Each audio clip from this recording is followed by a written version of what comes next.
ମୋ ଯୋଗ୍ୟତା। ଥରେ ଦୁଇ ବନ୍ଧୁଙ୍କ ଭିତରେ ଭେଟ ହେଲା। ଦୁହେଁ ଭିନ୍ନ ଭିନ୍ନ ବୃତ୍ତିରେ ନିଜ ଜୀବନ ବିଫଳ ହୋଇଥିଲେ। ଜଣେ ବ୍ୟବସାୟୀ କରି ସବୁ କିଛି ସେଥିରେ ଲଗାଇ ଦେବା ପରେ ବି କିଛି ଉନ୍ନତି କରିପାରି ନଥିଲେ ଏବଂ ଦ୍ୱିତୀୟ ଜଣକ ଚାକିରିଟିଏ କରି ଯେଉଁଠିକି ସେଇଠି ରହିଥିଲେ, ପଦୋନ୍ନତିଟିଏ ସୁଦ୍ଧା ପାଇ ନଥିଲେ। ଅଥଚ ଉଭୟଙ୍କ ସହିତ ଏକଦା ସମାନ ସ୍ଥାନରେ ଏବଂ ସମ ସ୍ତରରେ ଥିବା ଅନେକ ଲୋକ ବହୁତ ଉପରକୁ ଉଠି ପାରିଥିଲେ। କଥାବାର୍ତ୍ତା ବେଳେ ଚାକିରିରେ ଥିବା ବ୍ୟକ୍ତି ତାଙ୍କ ବ୍ୟବସାୟୀ ବନ୍ଧୁଙ୍କୁ ପଚାରିଲେ, ତୁମ ଠାରୁ କମ୍ ଯୋଗ୍ୟତା ସମ୍ପନ୍ନ ଲୋକ ସଫଳ ହେଉଛନ୍ତି, କିନ୍ତୁ ତୁମେ ହୋଇପାରୁନାହଁ। ଏଭଳି ଚିନ୍ତା ତୁମକୁ ହତାଶ କରେ ନାହିଁ? ତୁମକୁ ଦୁଃଖ ଦିଏ ନାହିଁ? ବ୍ୟବସାୟୀ ବ୍ୟକ୍ତି ଜଣକ କହିଲେ, ଭାଇ, ତୁମେ ଠିକ୍ କଥା ପଚାରିଛ। ତେବେ କେବଳ ଗୋଟିଏ ଭାବନାକୁ ମୁଁ ମନରେ ଧରି ରଖି ପାରିଛି ବୋଲି ମୋ ମନ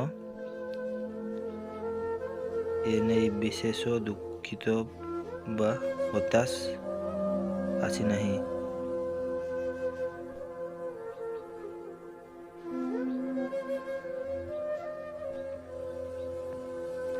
ଚାକିରି କରିଥିବା ବନ୍ଧୁ ପଚାରିଲେ, କଥାଟି କ'ଣ?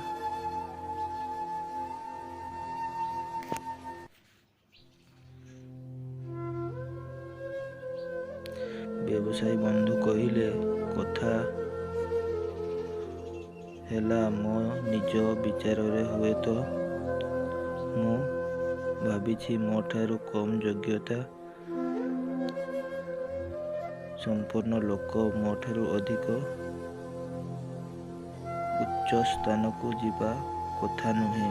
କିନ୍ତୁ ହୁଏତ ଏହା ବି ସମ୍ଭବ ଯେ ସେମାନେ ଅନ୍ୟ କିଛି ବିଷୟରେ ଏମିତି ଯୋଗ୍ୟତା ପ୍ରଦର୍ଶନ କରିଛନ୍ତି ଯାହା ସେମାନଙ୍କୁ ଉପରକୁ ନେଇଛି ଏବଂ ଯାହା ମୋ ପାଖରେ ନାହିଁ। ତେଣୁ ମୁଁ କଥାଟି ଓଲଟେଇ ଦେଇ ଭାବରେ ମୁଁ ଭାବେ ଯେ ମୁଁ ଚେଷ୍ଟା କରିବା ସତ୍ତ୍ୱେ ଯାହା ପାଇଛି ତାହା ପାଇବା ଲାଗି ମୁଁ ଯୋଗ୍ୟ ବୋଲି। ବୋଧହୁଏ ଈଶ୍ୱର ମୋତେ ସେତିକି ହିଁ ଦେଇଛନ୍ତି। ତେଣୁ ମୂଳ କଥା ବୋଧହୁଏ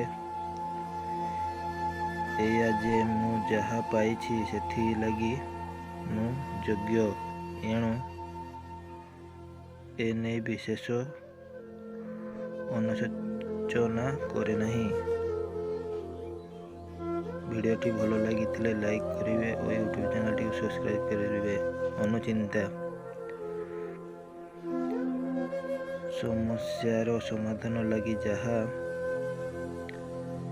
ଲୋଡ଼ା ତାହା ହେଉଛି ସମୟ ଓ ଧୈର୍ଯ୍ୟ।